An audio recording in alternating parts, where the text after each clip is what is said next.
Ndiwo mashoko kubva kumarondera kuIgava Vocational Training Center uko kuri kuitirwa mhemberero dzegore rino dzeNational Youth Day, zuva rinorangarirwa kuzvarwa kwakaita vaimbove mutungamiriri wenyika yeZimbabwe vaRobert Gabriel Mugabe.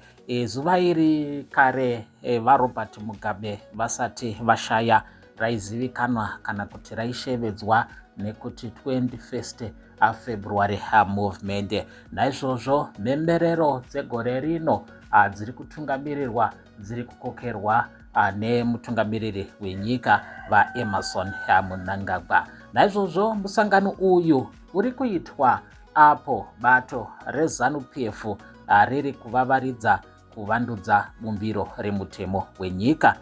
Vari kuti vaEmmerson Mnangagwa ngavatonge kusvika mugore ra2030. Izvo zvinova zviri kutaurwa panapa nemadzimai echidiki echikwata cheYoung Women for ED, chikwata chinotungamirirwa naTatenda Mavetera.